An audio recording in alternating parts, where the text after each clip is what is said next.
Alright, hello, it's been a minute, my bad. Today, I'm gonna go through, at least name something that I think you should add to your game in 2xKO on every character. Let's go!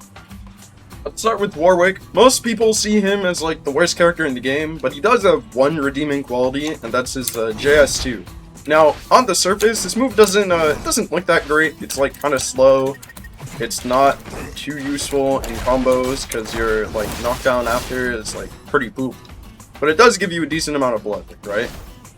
But there is one property of this move that often like isn't used. Somehow, it's an overhead.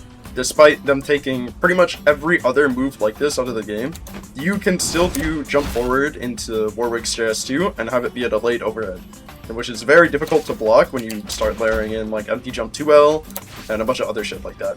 So, if you have enough advantage on offense, you can just... Oops, I fucked up.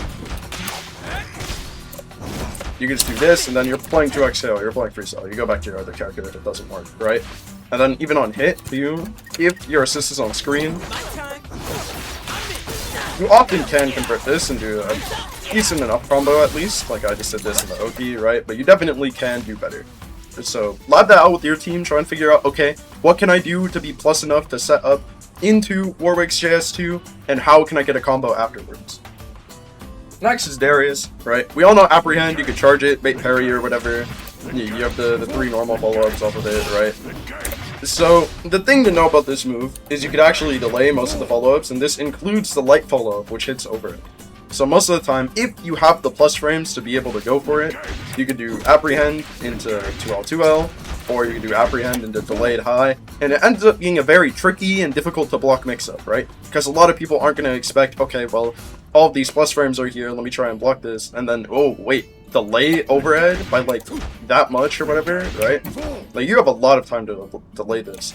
So try and figure out with your team ways to do normal apprehend and make it plus. So this setup here, I'm +6, it true stringed, so I'm able to go for delay high, or I'm able to go for 2L2L. And it should be able to hit jump if I time it correctly, right?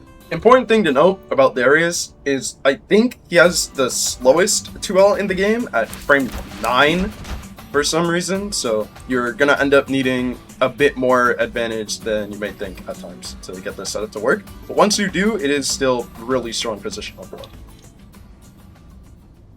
Alright, next is Blitzcrank. This is more of a combo thing, but Blitz's Wrecking Ball at higher hit stun scaling can tend to do more damage than actual combos, or be a great way to close out kills. I have Yasuo here to demonstrate a decent example, but there are definitely more ways that are unexplored, and I want you to try and find them for your team.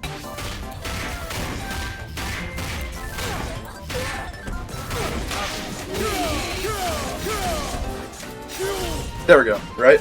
So, you could end up using this to close out kills at some scalings, right? It's definitely going to be a bit weird character to character to route into it, but it's worth exploring and looking into to see if it's going to be like a new optimal for your Blitzcrank team, right? Okay, so next is Jinx, right? So, Jinx's minigun is obviously really strong in block strings and pressure, right? But also has neutral application, especially if there's a trap on screen, as it blocks the screen for a fucking decade. Like, you could just sit there and do whatever you want, and you practically have them in the corner for about like 4 seconds, right?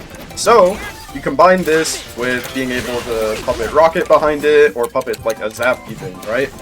You're able to set up for these really long screen logs that last for a decade, and then you still have traps on screen like Chomper, or if you have the monkey up, that also works.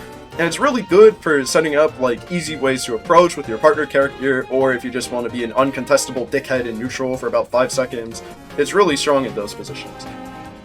It's also worth noting that it stays out on hit, so if your point character gets hit and Jinx is still across the screen, Jinx can still fire a rocket and even zap at the opponent, and then depending on what you got hit with, you can follow up with a combo.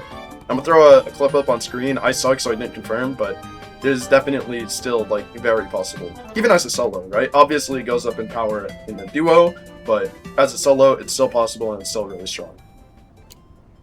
Alright, so next is Vi, and while this one does get used a bit more than some of the other things I've talked about and will talk about in this video, it's still worth pointing out because I don't think it's used enough to the point where it's the core basis of how you play Vi in block strings, and I think it really should be.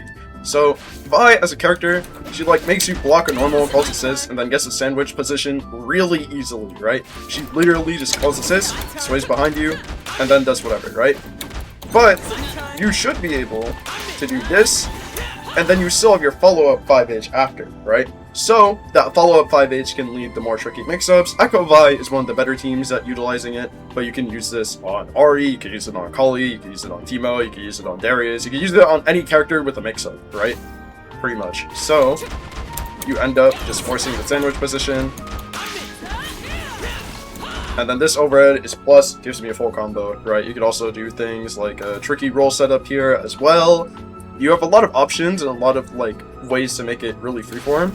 You're not able to get like +1 with throws out of it. Like most of the time, if you throw here, it's gonna end up being like minus, or your throw is gonna be too delayed as it was there, right? But it's still a very strong position to throw because you have active tag after, and you can tag out, do charge layer, whatever, do your full combo, who cares? Okay, so Caitlyn, right? I'm sure we've all seen the Wawa patented saw trap at EVO Japan, but there are a lot more characters that can also utilize something similar and are able to get a better position on block than Vi.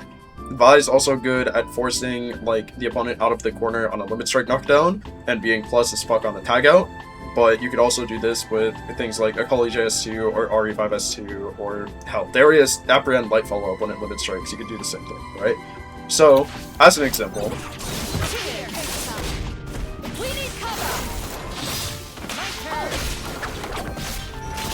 right, and then you get your full combo, whatever, right? Depending on how late you hit your throw to hit their roll, or like how far Caitlyn is when you Aegis. Some characters you have enough time to backdash before you Aegis, others you have to combo into it in a way where you have to be kind of spaced anyway, so it doesn't really matter, right? This position on block lets you, if it pulls out of the corner, do a quick left-right with the jump over universally, and then your position on block after is character to character, but that position on its own is also strong, and being able to get a combo on roll catch that does like 500 damage if you optimize it is also really good. So try and work this in, try and lab it out a bit. It's a bit more complicated than like some of the other things in this video, but definitely still very strong. Alright, so next is Yasuo. His S2 super is like obviously one of the lower damaging supers in the game currently, yes, but there are ways to make it so you can combo after. Keep this combo, for example, up throw, and then you can combo after with Sensage, or if you want to keep it simple, you can just do this. This is really helpful for like some of these smaller hits, like again throw, where you can't really get too much more damage wise. Like if I just do like a normal throw BNB here, I get like, what is this, like 400? Yeah, it's roughly the same damage or whatever, right? But you don't have the option to pack launch after. Whereas on this, you do have the option to pack launch, or you can do Sensage, but that link is a little tight. Right, so with pack launch, that does like 440, some shit like that, right? And there are like more optimal combos, I'll put one on screen as I'm talking about them, that you can do off of like throw touches and shit, but these also apply to BNBs, which I'll throw a clip of Cloud doing a combo with it as well after the throw combo, where you can squeeze out more damage than you think you might be able to on Yasuo with meter. So this is definitely, you should be doing this in your games realistically.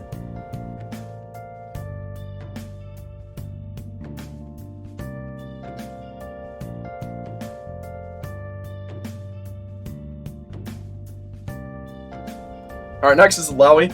Her S2 super honestly goes underutilized for like how absurd it is at times, because you're still able to throw rolls on reaction, or raw tag, or do a plethora of other things behind it.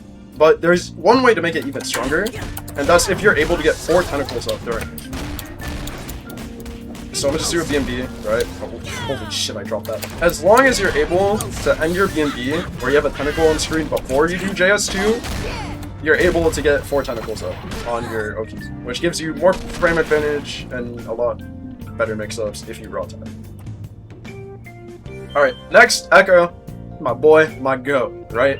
Here's one thing that not a lot of people are using. Ekko's charge H on limit strike is a bit annoying to route into solo, but with assist it's very easy, and leads to a very identical to position to his older Oki, right? I flecked up there, but it should typically be a punish, and then you get your combo, blah blah blah blah blah blah, right? Throw skid, something good, and always tag.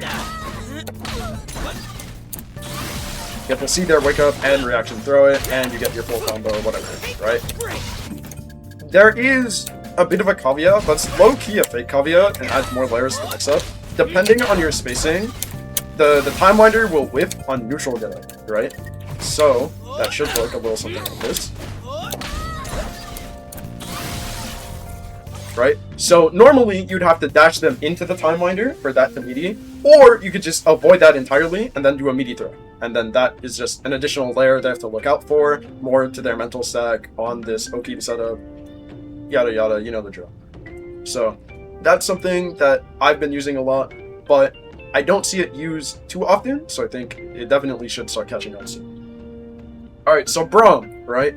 His 5H and his 6H both have follow-ups on hit and on block, which these can both be used to set up a bunch of mix-ups or whatever.